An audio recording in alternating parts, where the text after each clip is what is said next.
Okay, this is where I say something like, welcome, ladies and gentlemen. Of course, at this point in time in September, I have no clue who my audience is because enrollment's not finished yet and I haven't been provided with it. But all the same, I'm trying to get a little bit ahead in this history class. You recall, I hope, in the last video session, I left you with mercantilism and the Enlightenment and the development of thought that makes for the basis for changes that we're about to discover in the Industrial Revolution, which some folks, historians, argue is the most important revolution because it pretty much changes everything and has ramifications that we'll see in later presentations, probably in a week or so, of, since I'm still not ready for the timing of this thing, of the consequences and then the social consequences and the political and economic consequences of the Industrial Revolution. I chose a background, which is starting to bother me because things happen as I move with the camera at the background. But I mean, I don't know, you like my office, but the background is of snow and mountains. And, I told you I was a ski patroller. And so I look at that nice pristine powder on your left side, and I say, I can ski that. I'd do that in a heartbeat. But anyway, we'll leave that there for the time being. Hopefully, I don't think I'll use backgrounds again because every time I move, there's a hole created in it. I don't know why that is. In any event, that doesn't help you. What we're going to talk about now is an introduction to the Industrial Revolution. In other words, social, political, economic items have to change to support this massive change called the Industrial Revolution. And by the way, I just gave you a little rundown. The social, political, and economic is sometimes referred to by people as everything. If you can tell me something that's not political, social, or economic, I'm listening. Shoot it off. Might start a discussion about that. But I assure you that most historians, sociologists, political scientists break it down that way. So here you are. What are the political, social, and economic conditions that can give rise to this massive revolution? Well, first we come off of, as we said, mercantilism is the driving force of economics. It's the age of revolutions. It's the age of the Enlightenment coming to fruition. Folks arguing for more independence, more freedom against absolute monarchy, for example.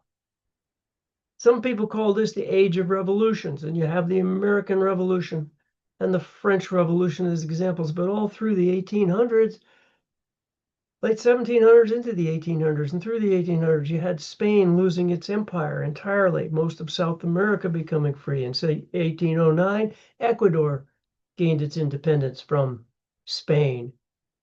And then Portugal loses Brazil. And so you have this in 1848, the Spanish had already been kicked out, like in 1820s, and the French had then been kicked out, and now Mexico had taken over most of California, Nevada. They lost that in the 1848 war, only to be so unlucky as to have America discover gold in 1849, 1 year later. But we're focused on Europe right now. By 1849, America's playing catch up in the Revolution, the Industrial Revolution, and now we have the money to do it. But in any event, what characteristics in Europe allowed the beginnings of the Industrial Revolution? Well, before the Industrial Revolution, you had a situation, general life, we could be characterized as agricultural, outdoors, rural, natural. You produced your own food. You made your own clothes. You built your own furniture. You built your own house using what was available to you on your farm, by your landlord, whatever. After the Industrial Revolution, we have this major switch.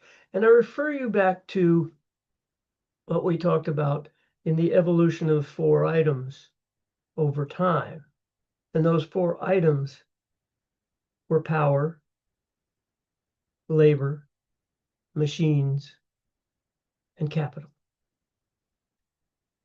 We're going to touch on each one of those. But by the end of the Industrial Revolution, the world had become urban, mechanized, and artificial. And artificial in the sense that what we had was mostly manufactured, meaning man-made, for us by others using machines. Okay?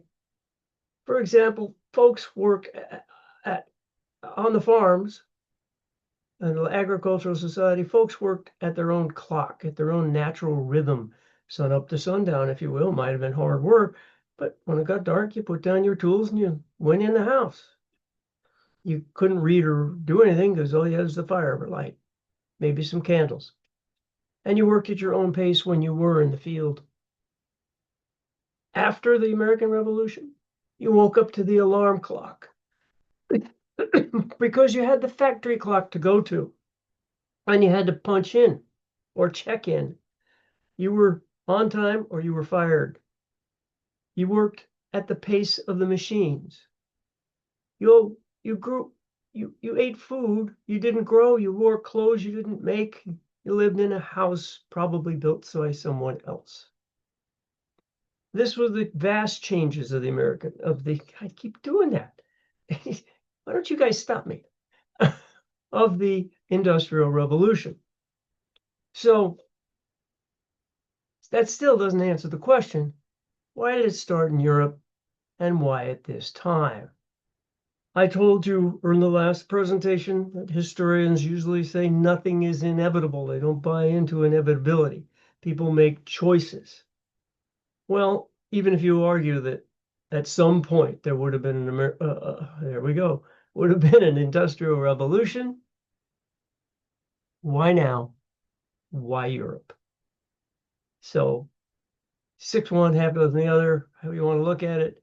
While we say nothing's inevitable, why now? Why there? And to investigate that, there are 8 preconditions. And 4 of them are unique to one specific location. And we'll deal with that. So what are the preconditions? Well, you had an availability, a discovery, if you will, of the usefulness and the availability and the access to raw materials.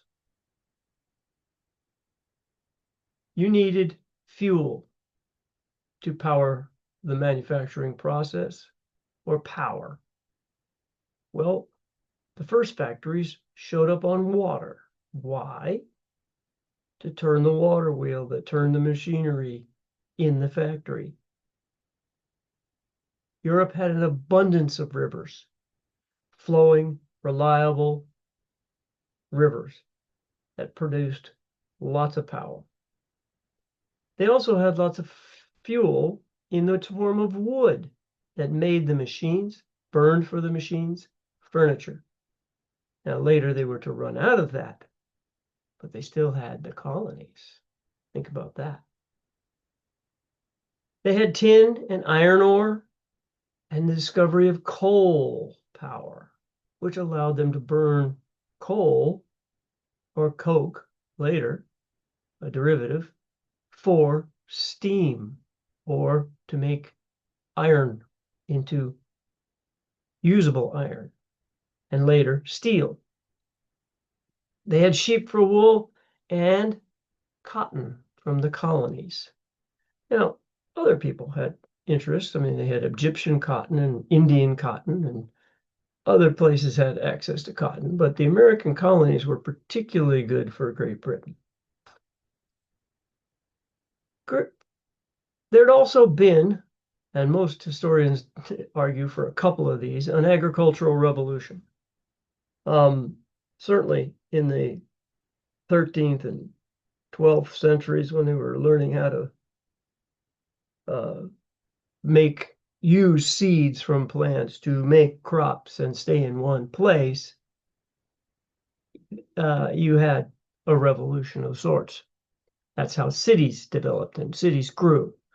But there's a second revolution in the 17th century, or pardon me, not 1600s, 18th century. 18th century, they developed crop rotation, better engineering in soil management, drainage, slopage, terracing. They could grow food where they couldn't ordinarily grow it, irrigation. They also learned crop rotation, if I didn't already say that, crop rotation. That means let some fields go sell, or instead of fallow, let some fields grow something different that restored the nutrients to the soil. They learned all about that. They had better animal breeding, which made for more stronger animals, bigger animals, stronger horses, for example, to do the work, bigger cows, more meat. They had better fodder crops for feed for the animals, which contributed to that better animals theory. Famine, in other words, in most of Western Europe became a thing of the past. That thing of the past, when you develop something like more food, leads to some other stuff. None of these alone would explain it. Taken together, you have the seeds of an industrial revolution. Better food generally means better health. Better health means longer lives. Might also mean better infant mortality, therefore more people. More than that, sanitation and concepts of better hygiene had developed in Europe. Even vaccines had been tried. The American Revolution at Valley Forge.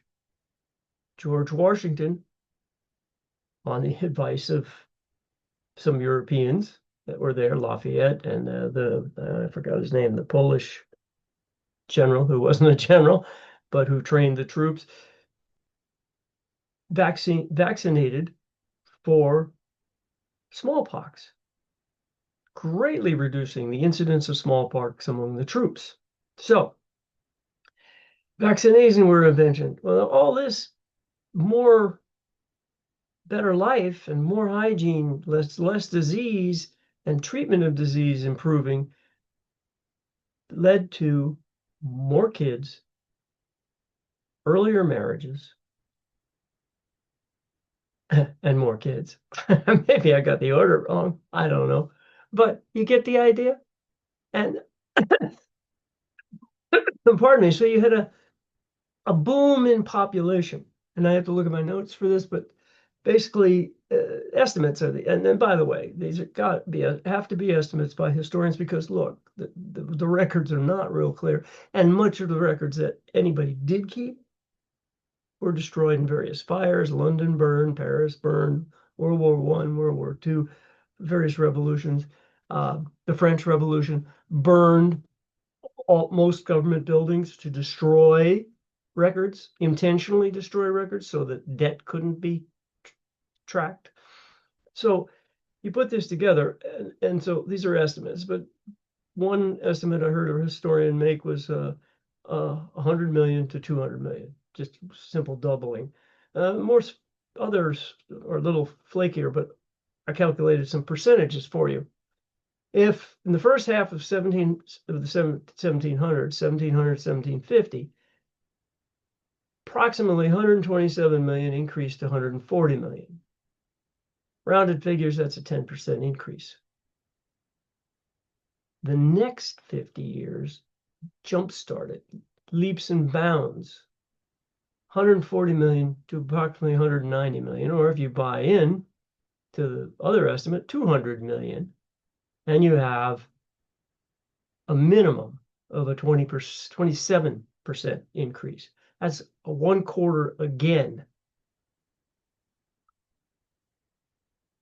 Now, in the days of mercantilism, that economic system was simply not ready to handle such vast numbers, such vast and rapid change. And that would have led to a disaster, famine, disease, especially with people moving into cities. As a matter of fact, it's not part of this course, but if you have heard of it, the plague, the Black Plague, which was the bubonic plague, miraculously disappeared just as miraculously as it came on. We now know it's fleas that carry it, but then, and it just stopped. And people started living again, if you will. And so this boom in population had no checks. Nothing, no concomitant or what would you say, related decrease in population, no increased death rate to offset it. What this did was create a whole bunch of people that demanded things, that needed things. So what do they want? Well, because of the agricultural revolution, and this is tied, there was also an abundance of folks who were moving off the farms. The amount of labor and the incidence, the turnover of turning it over to your firstborn son or to your other members of your family were not happening the same at the same rates or in the same numbers. As a consequence, and the labor that was needed through agricultural improvements, among other things, even some of the new inventions, wasn't needed anymore. So these folks had to find things to do, to survive, work, in other words. Well, that created people out there who needed things. And the first frontier was clothing. They needed clothing. And we're going to take a look in more detail at cotton and cotton gin and developments and how they impacted everything else. But that's the first. Later came housing, furniture, market for many mass-produced articles, then tools, transportation, spilled over into art and literature. Okay? Now, the other thing is, these people moving off the farm not only needed things, but they needed work to get things. So this provided the labor force that would be needed to jumpstart the factory system. Under mercantilism, you recall the cottage industry where people would make clothes or make shoes or make hats or make something for a person who paid them to make it in their homes, and then he'd collect it, take it to town, and he could sell it, or she could sell it. That system would never have reached the production necessary to provide for all these people. That's part of what would have composed the disaster of mercantilism. Now, there's 4 right there, but that's Europe. So a lot of people had raw materials. A lot of people had access to cotton. A lot of people had access to wood, even more than the island of Britain, Ireland and Scotland, pardon me, Great Britain and Scotland. Others they all benefited from an ag revolution. So, and all benefited from a population boom. Why Great Britain? And that's the specific area that had 4 other characteristics that, in fact, made Great Britain the leader in this charge. Okay, so what did Britain have? First, it had capital.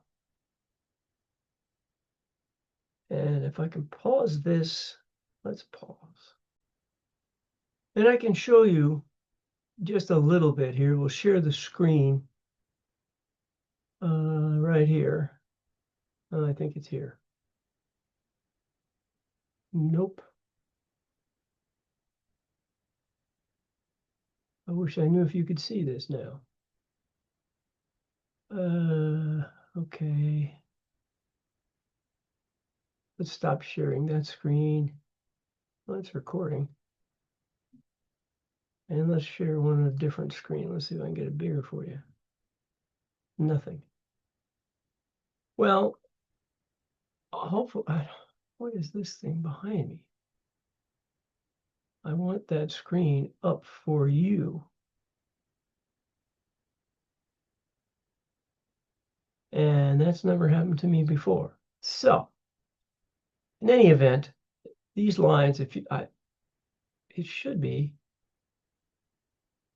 bigger. I should have prepared that, and I'm very apologetic because I thought I had it. But you have lumber, furs, dried fish on this red line going to Britain. Coming from Britain, you had textiles, furniture, luxury, manufactured goods, all manufactured goods, even clothing. And when I say textiles, these are the refined textiles. The wool, not the wool, the cotton, it goes over this way.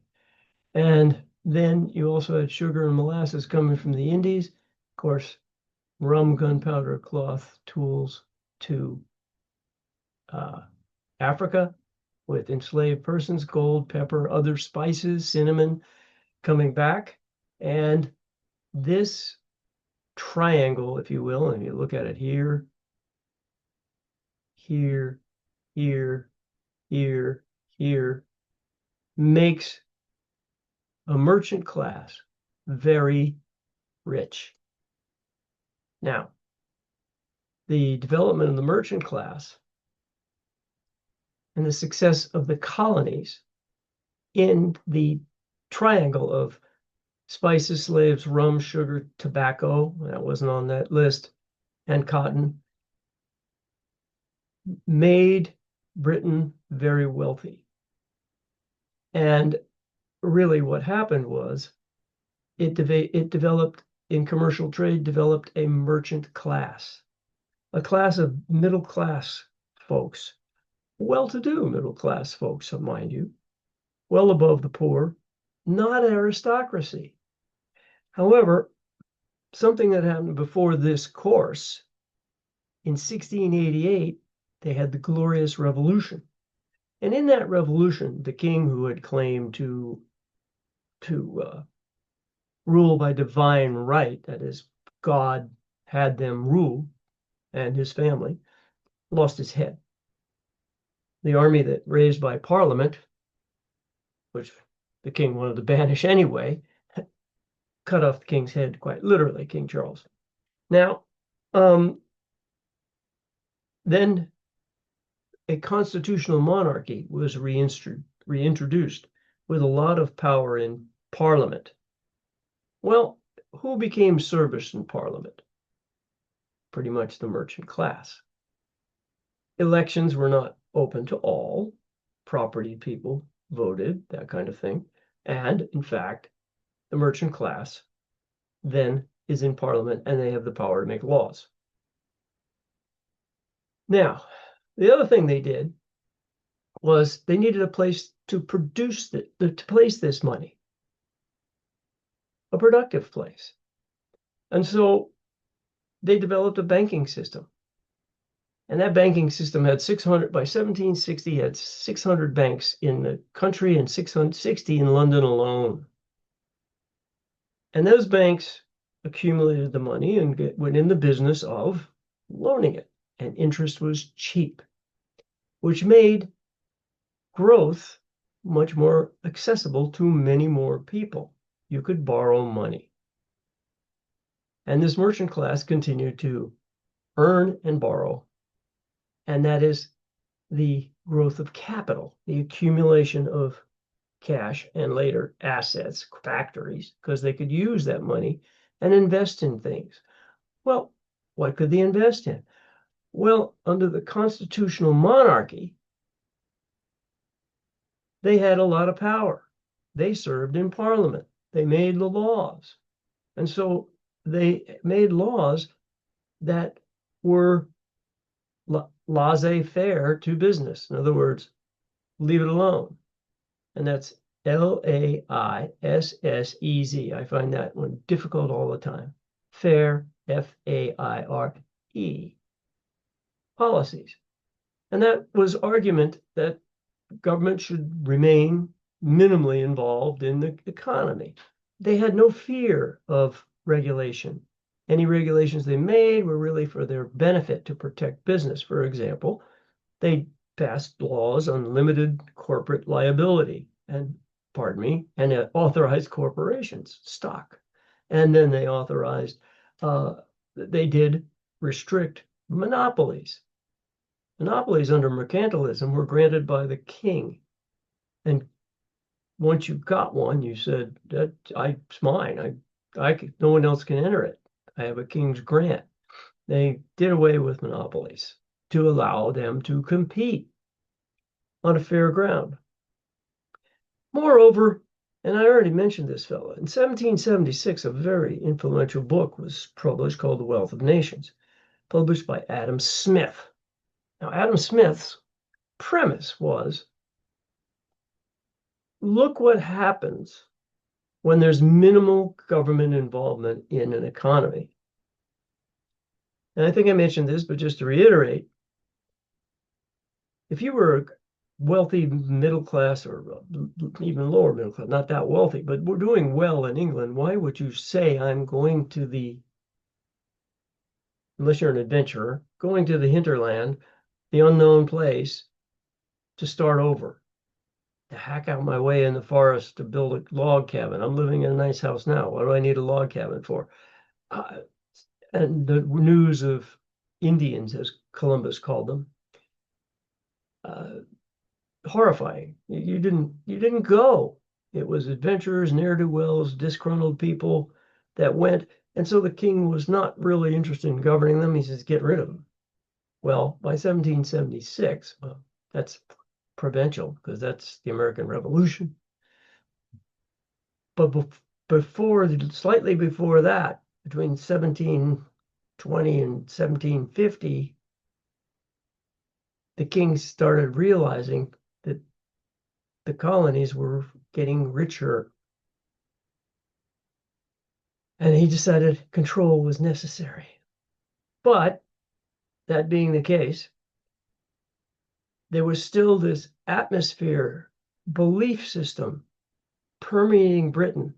They believed in mobility. They believed that if I have a good idea, I can make money.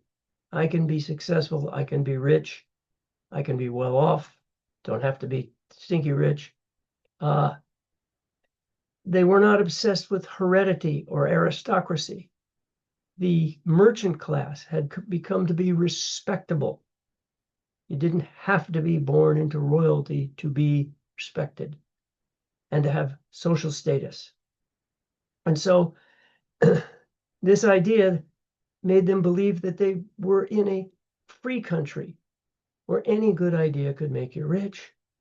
And of course, if you have that belief system, you're more likely to try. And that produces a cadre of entrepreneurs, and Britain got more than its share, which we'll take up in the next presentation. So here you are, the 8 precursors, if you will, or preconditions for Europe as a whole, the availability and discovery of raw materials, the access to raw materials, the agricultural revolution, which revolutionized food, animals for power, and that led to the increased population. A population boom heretofore unchecked and unheard of in history. There was always some kind of check on it. And that population boom led to high demand because folks were leaving the agriculture. Some of the change had already started. The leaving of the farm created a cadre of people that needed work and needed goods. Specific to Great Britain, there were four more, and that's capital. They had more capital than anyone else. They had developed an independent banking system, which, by the way, was not tolerated in other European capitals. The French and the Belgians and the Austrians had all spent a lot of time, and the Russians, protecting their monarchy, protecting their absolute power, which means you're not going to have a banking system that you don't control. Banking became a business in Britain. And they had a constitutional monarchy, which meant it was the weakest monarchy of all in Europe. And therefore, those with some interest in this development, the merchants, made the rules to protect that interest and their status and their wealth and to help it grow. And so there were laissez-faire economic policies. And finally, there was a general belief in Great Britain that didn't exist everywhere. Well, boy, there's a great old movie, Fiddler on the Roof. What you refer to, a peasant would have to refer to, or a serf as they called them, to anybody in aristocracy as your excellency or something like that, and kind of salute. I don't remember the salute. It wasn't a stand-up salute, but it was an acknowledgement that that person was superior to you. Was gone for all intents and purposes in Great Britain. A belief in that we can do it and we can do it together. So these 8 things, 4 of them unique to Britain, set the groundwork for the industrial changes, the formation of the factories, the machinery that drove the factories, and the entrepreneurs who developed them, which we'll take up next.